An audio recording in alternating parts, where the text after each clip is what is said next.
Welcome to this lesson on common mistakes with verb tenses. In this video, we will explore one of the most frequent errors English learners make, mixing up different tenses in the same sentence or paragraph. By the end of this lesson, you will understand how to use tenses correctly and consistently.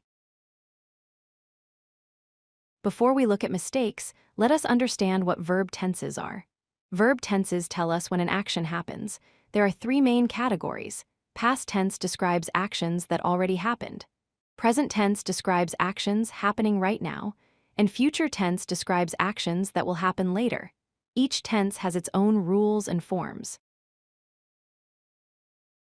The main problem occurs when we use different tenses incorrectly in the same sentence or related sentences.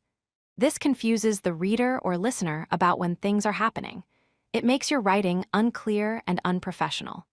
Learning to keep your tenses consistent is one of the most important skills in English writing. Here is our first example of a common mistake. The sentence is, I went to the store and buy some milk. Do you see the problem? The first verb is went, which is past tense, but the second verb is buy, which is present tense. These two actions happened at the same time, so both verbs should be in the same tense. The correct version is, I went to the store and bought some milk. Now both verbs are in the past tense. Went and bought are parallel. This makes it clear that both actions happened in the past at the same time. When actions happen together, use the same tense for both. Here is our second example.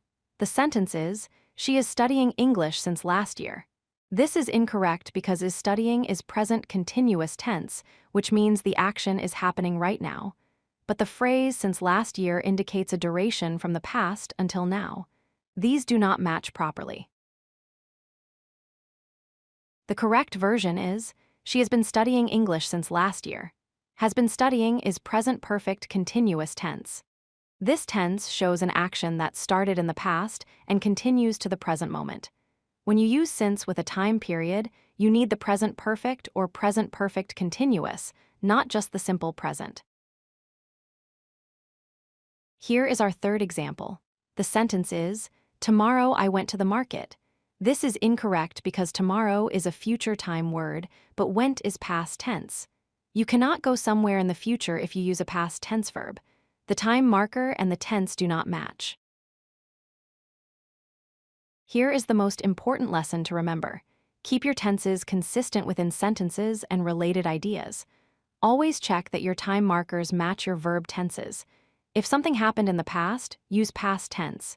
If it is happening now, use present tense. If it will happen later, use future tense. With practice, you will develop better instincts for choosing the correct tense. If you like this video, hit that like button and don't forget to subscribe. Visit codelucky.com for more such useful content.